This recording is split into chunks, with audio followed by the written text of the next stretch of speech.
Good morning from wherever you are watching us from.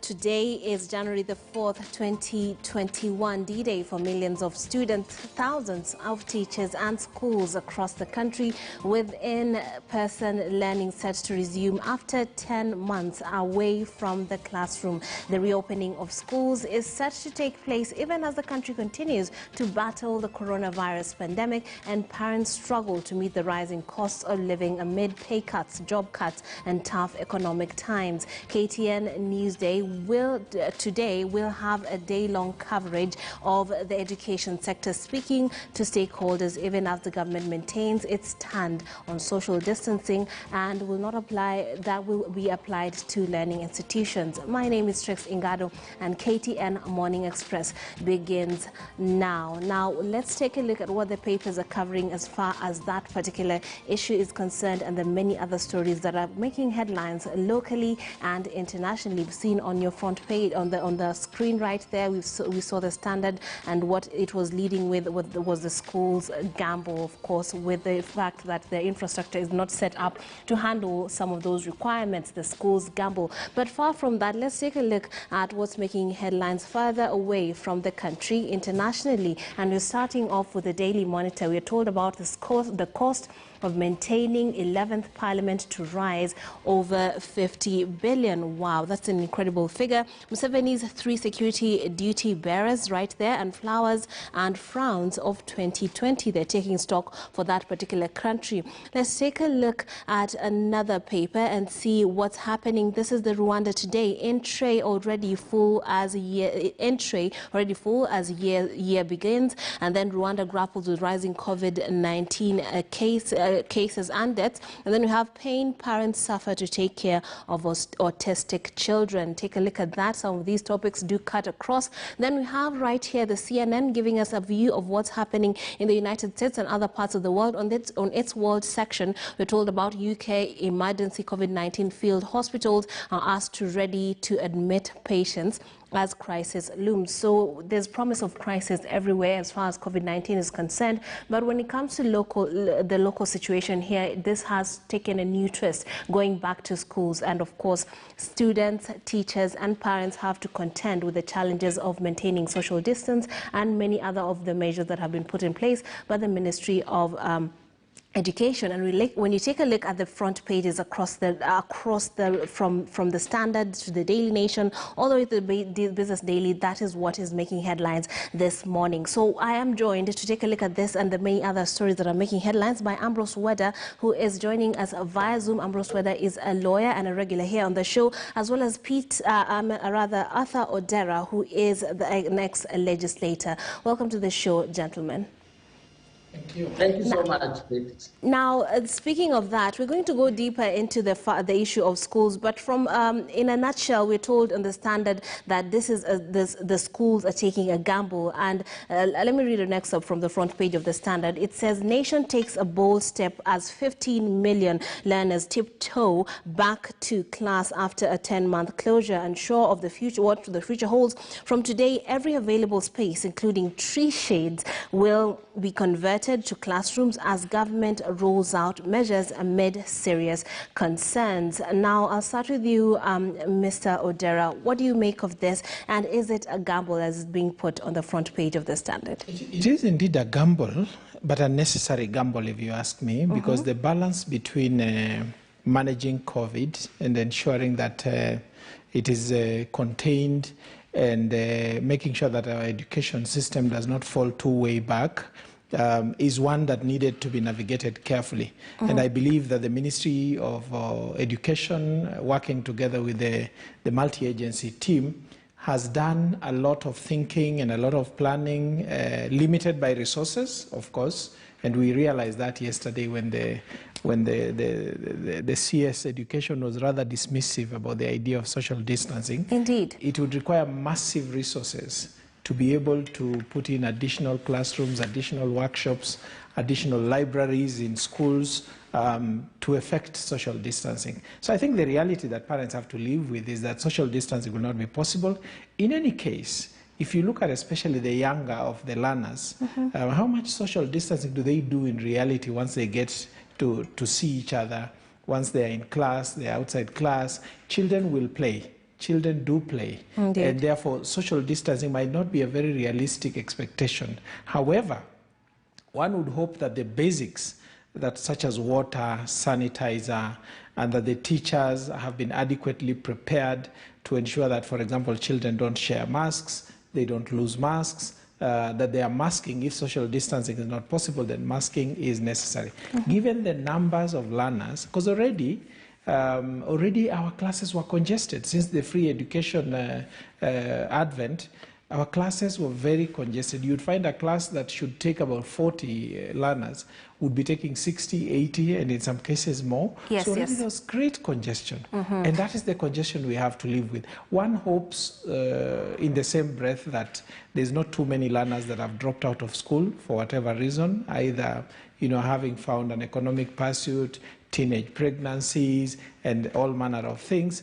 One hopes that not too many of them have dropped out. And we pray that with all the possible measures, the practically possible measures that have been put in place, and the measures that the school managers and the teachers are going to take, that to a large extent the children will be safe. Yes, and to quote one of the teachers who was interviewed by one of the papers, they have said that in terms of infrastructure, they would need at least 4 times what we have in order to be able to actually accommodate the need for social distancing. And some have asked in a jocular way on social media for boarding schools, shall they also be social distancing in those dormitories? Mr. Weda, what is your take on this?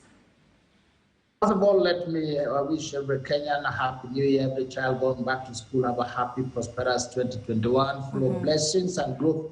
And the KTN group, yourself, my brother Kitonga, please have a happy new year. Now, allow me to say this is not a gamble.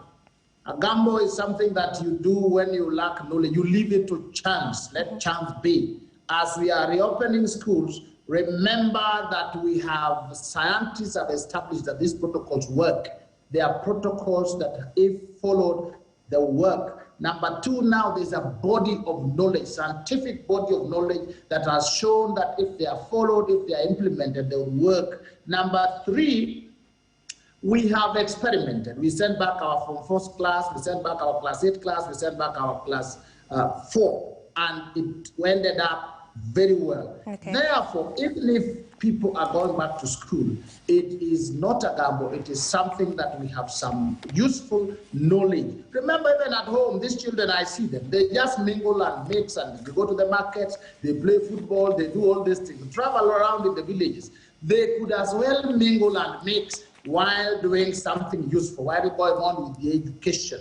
Let's not talk about it so loudly, but it is not easy to do social distancing in schools. No. It is not very easy. Neither is it easy to build those massive classrooms we are talking about. By the time we are closing up for COVID, some institutions lacked basic classrooms. So doubling them or tripling them or making them 4 times is clearly out of the reach. We are in a crisis, and therefore we must work as a people in a crisis. We hope for the best, we pray for our children, but we trust that what the teachers did last with the Form 4s, with the Class 8s, with Class 4s, they'll continue doing with these other children. And these other children also know the effect of COVID. So those who will be washing their hands, having their masks, and taking necessary precautions that have been put. Above all, we put God in place. Otherwise, it's been kind to us in Africa. You have seen the deaths are not as massive as in the US, as in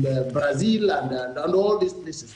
So let us not instill fear. Let us not demand what we don't have. Let us not pray for things we don't have. Let us know, and our children will be fine. I support that the schools be open, and we put the children in the hands of God and in the hands of science and in the hands of teachers. Okay. Now, the Daily Nation is taking a different angle to it. It's focusing on page 6 and 7 on the pain in the pockets of the broke parents as prices soar in a back-to-school rush. We are joined by Dr. Churchill Saoke, also via Zoom. Dr. Churchill, what do you make of this angle of the matter, whereby parents are being forced to dig deeper this time round, given their tough economic times, job losses, and pay cuts that everyone has been experiencing in the country owing to COVID-19. What's your take on this? Good morning, Zeda. Happy New Year to you. It's Trix. Our Tricks, Yes. how are you? Happy Fine, New thank Year. you. Yeah, welcome. Now tell us what you think about this story and the angle of the economic hardships that parents are looking forward to or currently experiencing as kids go back to school. I think this is the point that we really have to think very critically, because we have to appreciate that in as much as going back to school is necessary and it is something that is negotiable, it's not negotiable, that our children need to go back to school because of the many evils that have happened when they are at home, and they need to balance up the pandemic vis-a-vis the continuation of schools.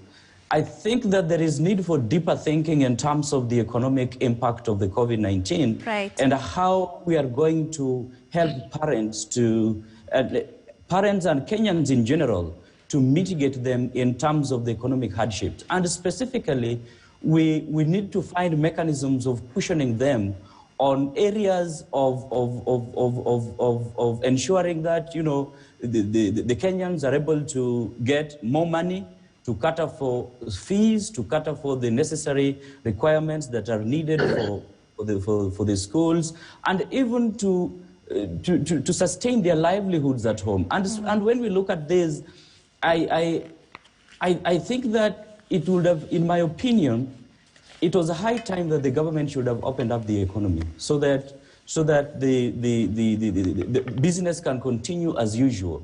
Because when I look at some of the things that government was giving yesterday in terms of ensuring that, you know, for example, traveling today is going to be very expensive for parents, and specifically because of some of the stringent measures that have been given on transport. From Western, for example, to Nairobi, it's costing at least 2,500. And when you look at that money to a parent who doesn't have so much money, that money can be used on buying something else. So we have to think of ways of ensuring that the parents and the Kenyans in general are cushioned from the livelihoods that have been ravaged by this pandemic. And the government must think deeply, and not just finding mechanisms of PR mechanisms of just wishing out Kenyans and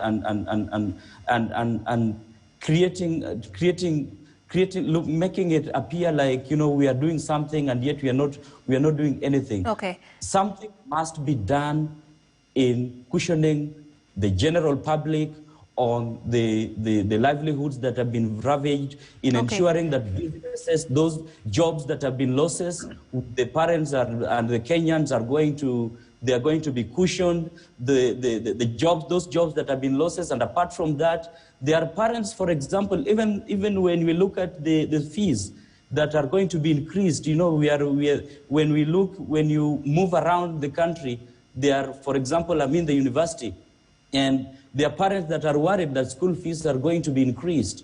These are things that government must look at deeply, because they are going to get deeply into the pockets. And another thing, Tricks. Yes, indeed. We have to look at other stories, Dr. Churchill, but we shall be taking a deeper look at this in the second half of this hour. So just hold on to those points that you have. Now, let's take a look at another issue that was a trending and hot political topic yesterday, when it emerged that a letter was sent to the president claiming that the BBI initiative is not quite popular in Central, where, of course, that is the president's political backyard. Now, from look at the front page of the Standard, we're told, revealed Kang'ata's candid letter to the president. Hot on the heels of Senator Isaac Mwaura's exit, Senate wingman details what ails BBI in Central, double agents, and why Uhuru should take a hands-on approach. On the front page of the Daily Nation this morning, we're told BBI vote will flop in Mount Kenya. Uhuru has been warned, and there's a bit of details on that research that was done by the Senate Majority Chief Whip Irungu Kang'ata, that in a nutshell said for every 10 people he sampled, 2 were For the BBI, 2 were undecided and the rest were against it. Now, BBI is unpopular, is what he said. For every 10 people I surveyed, 6 opposed it, 2 supported it, and 2 were indifferent. Honorable Odera, what do you think of this, and why is this an important thing, particularly given that the BBI initiative is an issue of national interest, not just central?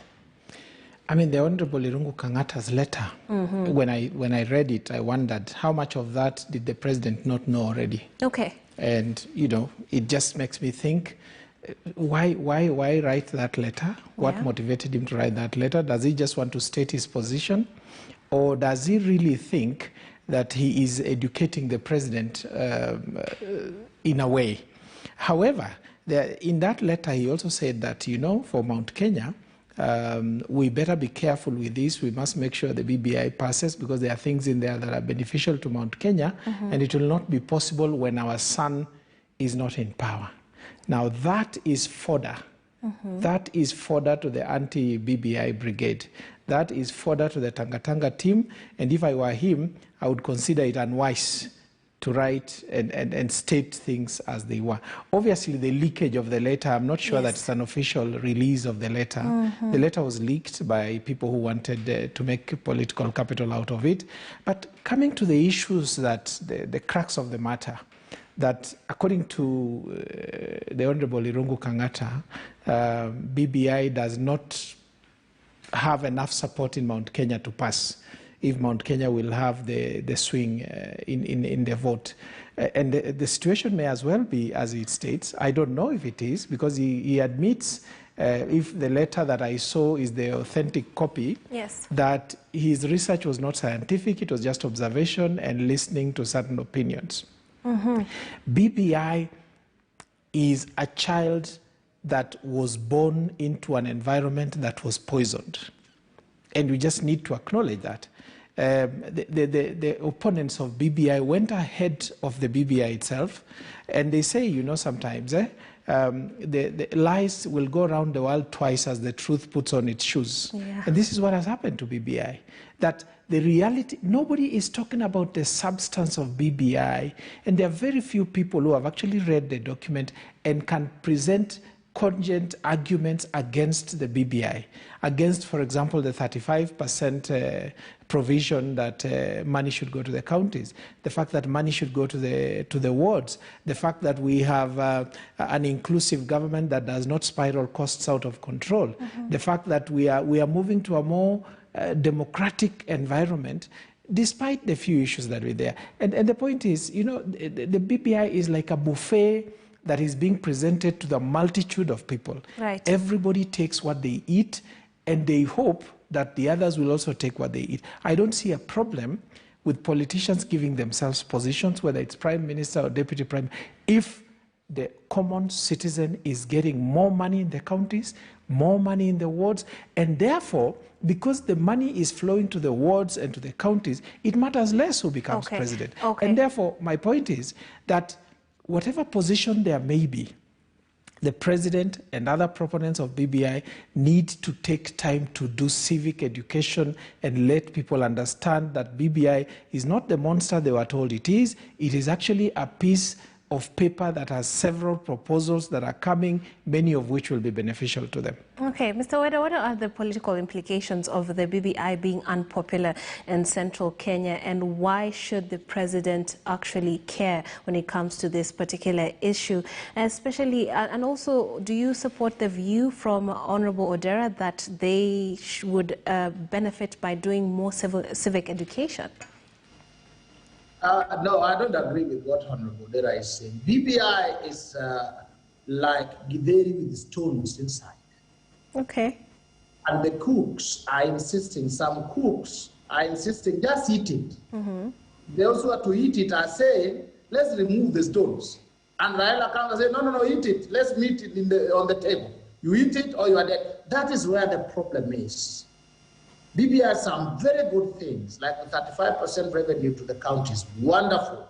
And then the bloated government, that has a problem that we need to relook at. So when people are saying, let's just tinker with some of the stones, we remove them, then we eat quickly, we'll hit it very quickly, without any dispute, araka. Then now some people are saying we have to. And that's where the problem comes in. Now, if the president's backyard was to rebel, they will bury the president. They will bury him. If he was to lose this referendum, he shall have been buried. And some of us who love and support the president will not accept this, that the legacy of the president, the name of the president, everything is done, is just buried because people are in a hurry. So I am saying BBI needs to be looked at some aspects, just at little areas. But people are pushing like my brother Odera and Honorable Raila, you want to actually sell the president and we feel we are not happy. Let us do a constitutional moment that pushes us to the next level. Now the country is almost broke financially.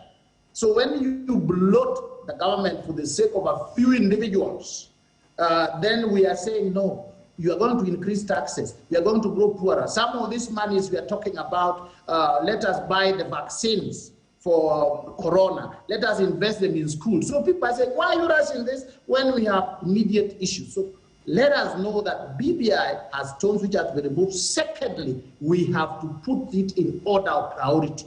Today we are dealing with issues of jobs. We are dealing with children going back to school. We are dealing with investment in education. We are dealing with corona issues. Once we do that, then Your Excellency, we come to BBI. But when you put BBI ahead and our children are at risk in school, we don't have jobs, we are hungry, our kiosks have been demolished, and we are at home, that is where we are saying now, at this one, there are too many stones. That is where the problem is. Otherwise, BBI has some very good things. Thank you. Dr. Churchill, what's your take? I think I have three hypotheses to Kangata's letter. One is that he could be wanting to provoke the president to take leadership in terms of spearheading the campaigns in the Mount Kenya region. And that implies that he has failed as the majority in terms of rallying the legislators in that region towards the BBI. Right. The second hypothesis is that he could be wanting to ensure that the BBI campaign process takes a political dimension. When you go into the rural areas, you'll find that there has been a strong arm of the provincial administration in championing certain aspects of the BBI, specifically when you look at how the provincial administration was used in the collection of the signatures. And so he could be wanting sort of to use that letter to provoke the BBI proponents and the secretariat to bring that process off from the hands of the provincial administration into the political hands. And of course, you know that politicians, that is the way in which they always want to use to get a grasp of some of the political campaign money. So that is the second hypothesis. The third hypothesis is could be he maybe want to change his stand, and you know he has gotten a bigger pie elsewhere, and he want to use this to sell and change his position from the BBI position. Although that last hypothesis is the least among the three. Okay, I will take a short break, and when we come back, we shall focus deeper on some of the challenges we expect the schools shall be facing as students go back to school today, and of course much more in terms of coronavirus and how practical it will be in ensuring that it does not spread in schools. Stay tuned to Morning Express. We'll be back with more.